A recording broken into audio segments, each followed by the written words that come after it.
ఇల్లు మీది రిజిస్ట్రేషన్ ఖర్చు మాది. క్రెడాయ్ ప్రివిలేజ్ కూపన్ తగ్గించుకోండి. ఈ మెగా ధమాకా ఆఫర్ పొందండి. CREDAI Vijayawada property show. నమస్తే, నా పేరు వలి. చైనా తైవాన్ మధ్య యుద్ధం తప్పదా?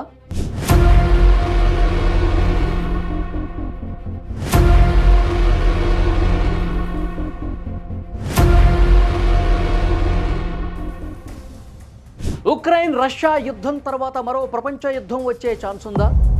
అసలు ఒక చిన్న ద్వీపం కోసం చైనా ఎందుకు అంతగా ఎగబడుతోంది? చైనాకు కోపం తెప్పించేలా అమెరికా, జపాన్ ఏం చేశాయి? చైనా తైవాన్ గొడవ వెనుక ఉన్న మొత్తం కథను ఈ వీడియోలో తెలుసుకుందాం. తైవాన్ చుట్టూ చైనా తన యుద్ధ నౌకల్ని, ఫైటర్ జెట్స్ని పంపించి జాయింట్ స్వర్డ్ పేరుతో భారీ విన్యాసాలే చేసింది. ఇది జస్ట్ ట్రైనింగ్ కాదు, తైవాన్ని భయపెట్టే ఒక డ్రిల్. ఈ డ్రిల్ గురించి పూర్తిగా మాట్లాడే ముందు చైనా తైవాన్ మధ్య గొడవ ఏంటి అనేది మనం తెలుసుకోవాలి. చైనా తైవాన్ మధ్య గొడవ ఈ రోజుది, ఈనాటిది కాదు. అసలు ఈ గొడవ మూలాలు ఎక్కడున్నాయో తెలియాలంటే మనం 1949కి వెళ్ళాలి. చైనాలో గతంలో మావో జెడాంగ్ నేతృత్వంలోని కమ్యూనిస్టు పార్టీకి చియాంగ్ కై షేక్ నేతృత్వంలోని నేషనలిస్టు పార్టీ మధ్య యుద్ధం జరిగింది. 1927లో మొదలైన ఈ అంతర్యుద్ధం 1949 వరకు జరిగింది. చివరికి ఈ యుద్ధంలో కమ్యూనిస్టులు విజయం సాధించడంతో ఓడిపోయిన నేషనలిస్టులు అక్కడి నుంచి తైవాన్ ద్వీపానికి పారిపోయారు. అక్కడికి పారిపోయి తమ సొంత ప్రభుత్వాన్ని ఏర్పాటు చేసుకున్నారు. చైనా మాత్రం తైవాన్ను ఒక దేశంగా అస్సలు చూడటం లేదు. తైవాన్ మా దేశం నుంచి విడిపోయిన ఒక రాష్ట్రం మాత్రమే. ఎప్పటికైనా అది మాలో కలవాల్సిందే. అవసరమైతే బల ప్రయోగం చేసేనా లాక్కుంటామని వార్నింగ్ ఇస్తోంది చైనా. కానీ తైవాన్ మాత్రం మాకు సొంత ప్రభుత్వం ఉంది, సొంత ఆర్మీ ఉంది, మేము ఇండిపెండెంట్ అని వాదిస్తోంది. అలానే ఈ గొడవ సాగుతూనే ఉంది. రీసెంట్గా మరోసారి ఉద్రిక్తతలు రావడానికి కారణం అమెరికా అండ్ జపాన్. జపాన్ కొత్త ప్రధానమంత్రి సనాయే తకాయిచి ఇటీవల చేసిన వ్యాఖ్యలు మంట రాజేశాయి. ఒకవేళ చైనా తైవాన్పై దాడి చేస్తే జపాన్ సైన్యం ఊరుకోదని, తైవాన్ రక్షణ కోసం జపాన్ కూడా యుద్ధంలోకి దిగుతుందని ఆమె హెచ్చరించారు.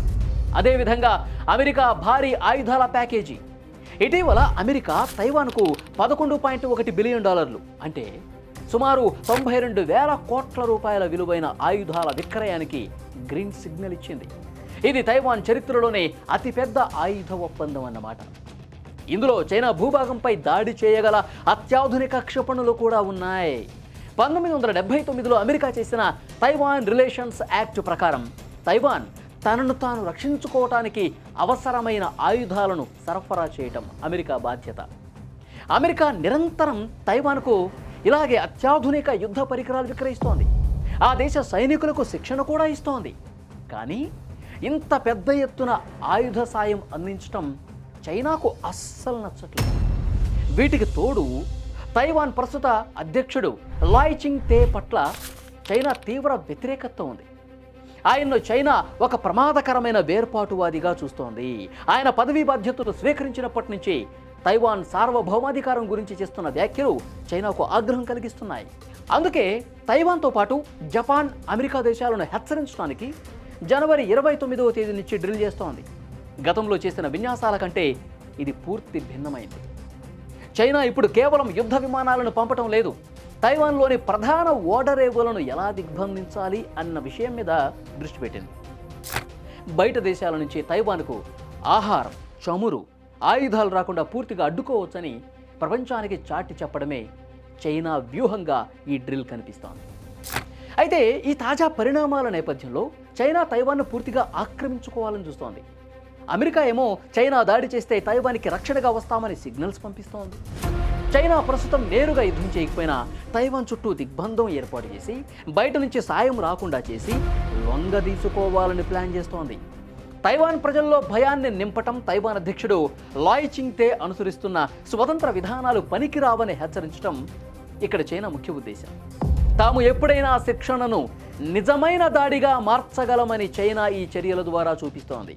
చైనా విన్యాసాలకు ప్రతిగా తైవాన్ కూడా తన హిమారస్ క్షిపణి వ్యవస్థలను సిద్ధం చేసి హై అలర్ట్ ప్రకటించింది. ఈ పరిణామాల వల్ల ప్రస్తుతం ఆసియా పసిఫిక్ ప్రాంతంలో మునుపు ఎన్నడూ లేని విధంగా యుద్ధ భయం నెలకొంది. మరి వారు జరుగుతుందా లేదా అన్నది చూడాలి. కానీ ప్రస్తుత పరిస్థితులు చూస్తుంటే ఉద్రిక్తతలు అంతకంతకు పెరిగే పరిస్థితే కనిపిస్తోంది. ఈ వీడియో చూసిన వాళ్ళు తప్పకుండా స్పందించండి. చైనా తైవాన్ యుద్ధం జరిగితే ఆ పరిణామాలు ఏ విధంగా ఉంటాయి? అమెరికా జపాన్ కూడా దీంట్లో భాగస్వాములైతే పరిస్థితులు ఎంతవరకు వెళ్తాయి? Please comment.